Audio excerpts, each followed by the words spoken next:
We now learn that Jim Chalmers is going to reinvent capitalism. Get rid of the free market. What great news. The bloke who worked for Wayne Swan, remember the world's greatest treasurer, and worked for Kevin Rudd, the world's greatest buffoon, now our American ambassador, he is going to reinvent capitalism, James. And remember, he's working for Anthony Albanese, the man who claimed that he was an economic advisor to the Hawke government, but was really an advisor to Tom Uren, who was one of the people in that cabinet who was absolutely devoted to turning around the Bob Hawke Keating era reforms. So we are now seeing this absolutely brought to life right now. You know, everything that was warned about during the election campaign, that Albanese was a guy of the hard left, that this wasn't a moderate centrist sort of government that he was trying to pitch, is absolutely coming through. And what we are seeing now, you know, the old neoliberal consensus, of course, is breaking down around the world. But what we are seeing rush into the vacuum here in Australia is this attempt to go back to all the old failed models. So we've seen it with gas, we've seen it with coal, we're seeing it with energy, but look out. We're going to see it happening with housing. We're going to see it happening with food. We're going to see it happening with every sector of the economy. And you know what they're going to do? They're going to use industry super funds to go and interfere with markets left, right, and center all across the country. And Australia is going to be the poorer for it. Poorer, literally, Rita. Well, hey, Labor lefty-lovey reimagining capitalism and remaking it in their image. What could possibly go wrong? I'm sure it's going to be a raging success, really. I mean, this is what happens when you run out of other people's money. And the Liberals have plenty of blame here because they went on a mad Labor-style spending spree during the pandemic. And we're paying the price. And all of this is going to mean is, like James said, your super funds, they're going to be under pressure. Watch out there. Negative gearing, is that going to be another asset base? Basically, it will make it more difficult for people to build wealth, become self-sustainable.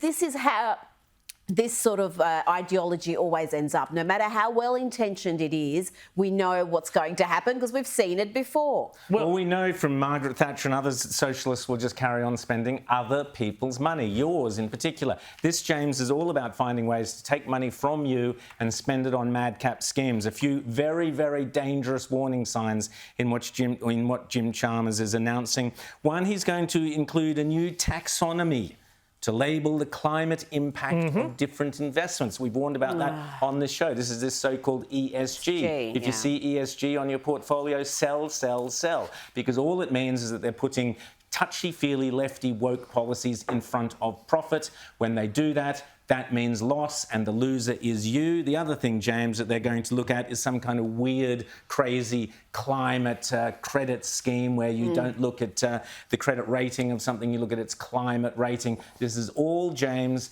we've seen it in New Zealand under Ardern, complete failure there. Well, these policies always end up impoverishing a country. Australia, you were warned. Look out, we're going downhill fast. And I just add to that, Jim Chalmers says that he wants to make the economy values-based. Well, fine, but the question is, whose values? Exactly. And what they are going to be pushing are a very certain sort of labor value. We've seen this, with IR laws, everything here. This is a return to the old sort of state corporatist model where governments, big corporations and big unions all work together to divide, control the economy. And who loses out?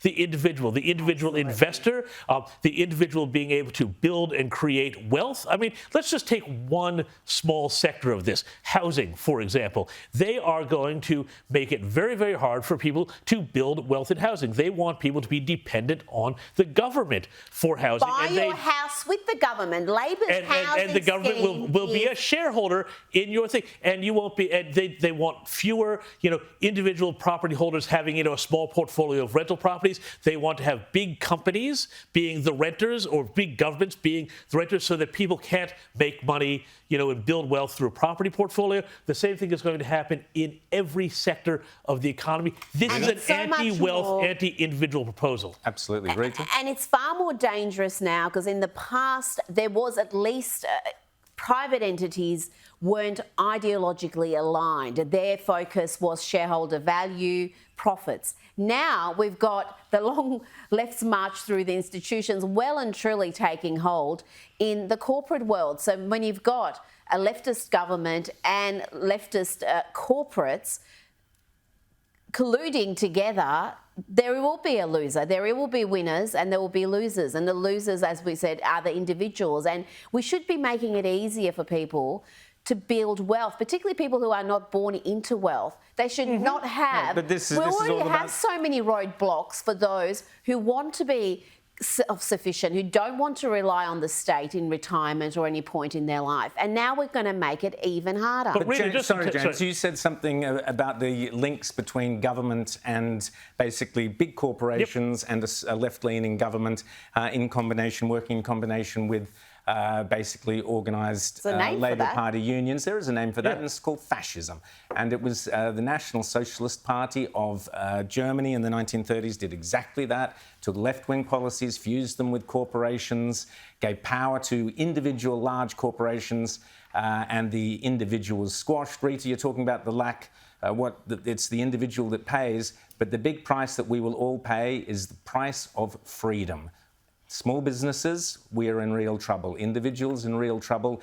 This is an attack on every individual's freedom because property, as James was saying, they will attack housing, they will attack franking credits, they will base everything on this ridiculous climate change cult.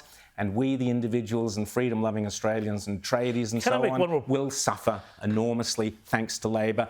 30%, James mentioned values, only 30-something% of the population voted for these clowns, where 70% of us did not vote for it, and we are going to suffer. They're going to make us pay. And can I just say one thing, too? You know, Rita mentioned before the long march through the institutions, you know, and how corporates are all woke, or they seem like they're woke. Well, you know, now they're going to have to be. We foreshadowed this last week on this program when we talked about how Madeleine King, the resources minister, said to mining companies, you know, I reckon it'd be in your interest, to support the voice, if you've got any sort of mining proposals before us, because, you know, you have a big role, wink, wink, to play. This is the way it's going to work now. It's no longer going to be, you know, the government and bureaucracy being an honest broker for the economy, but saying you toe the line, you support us, you support our programs and our ideology, and you pump that through your employees and everybody else.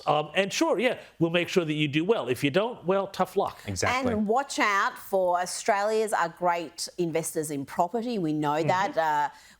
And it's not the big end of town. It's your mum and dad investors who use property to build some sort of financial security.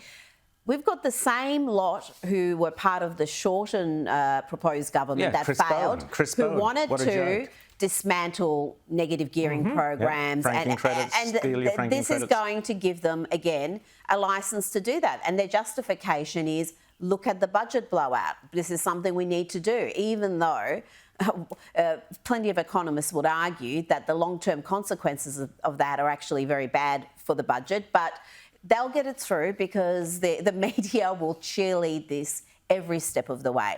And that's the great advantage this Albanese government and any left-leaning government has, is the media. The media is almost a propaganda arm, but they are on board. Just look at how little criticism there has been since May of this government. Even when it has stuffed up, there is barely any coverage. If it's mentioned, it's done in the news cycle within a few hours, and nothing like we saw with the obsessive reporting of Scott Morrison's in Hawaii for a week. I mean, compare that with the missteps we've seen so far that actually matter, and the lack of reporting, the lack of outrage. So that is just, I guess, a function. That is a function something you said earlier, Rita, which was absolutely spot on, is that none of this would have been possible, or certainly it would have been a lot harder for Labor to be pushing all this through if the Scott Morrison government and the Turnbull government before that hadn't made it so easy.